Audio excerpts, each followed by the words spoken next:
যুবসাথীর টাকা এখনো পাওনি? তাহলে এই ভিডিওটা তোমার জন্যই। কারণ একটা ছোট ভুলের জন্যই অনেকের টাকা আটকে যাচ্ছে। হ্যাঁ বন্ধুরা, আজ আমরা কথা বলবো যুবসাথী প্রকল্পের নতুন আপডেট নিয়ে।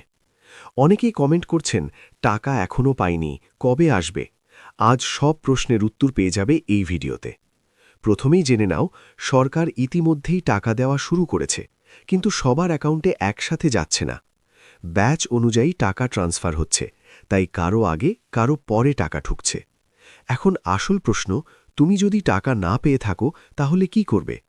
প্রথম কারণ, ব্যাংক ডিটেলস ভুল বা ইনঅ্যাক্টিভ অ্যাকাউন্ট। যদি তোমার ব্যাংক অ্যাকাউন্টে কোনো সমস্যা থাকে তাহলে টাকা ট্রান্সফার হবে না। তাই প্রথমেই ব্যাংকে গিয়ে চেক করো তোমার অ্যাকাউন্ট অ্যাক্টিভ আছে কিনা। দ্বিতীয় কারণ, ডকুমেন্ট ভেরিফিকেশন পেন্ডিং। অনেক সময় আধার বা অন্য ডকুমেন্ট ঠিকভাবে আপডেট না থাকলে টাকা আটকে যায়। তাই অফিসিয়াল পোর্টাল বা ব্লক অফিসে গিয়ে স্ট্যাটাস চেক করো। তৃতীয় কারণ, ডেটা আপডেট দেরি হওয়া। অনেক সময় সার্ভারের সমস্যার জন্য বা ডেটা আপডেট না হওয়ায় টাকা দেরিতে আসে। এই ক্ষেত্রে একটু অপেক্ষা করাই সবচেয়ে ভালো সমাধান। এখন বলি তুমি কি স্টেপ ফলো করবে। স্টেপ 1, নিজের আবেদন স্ট্যাটাস চেক করো। স্টেপ 2, ব্যাংক অ্যাকাউন্ট ও কেওয়াইসি ঠিক আছে কিনা নিশ্চিত হও।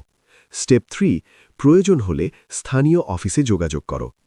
আর একটা গুরুত্বপূর্ণ কথা, ভুল তথ্য দিয়ে আবেদন করলে টাকা পাওয়া যাবে না।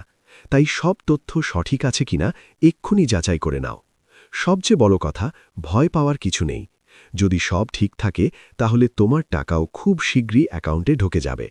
ভিডিওটা যদি তোমার কাজে লাগে তাহলে লাইক করো।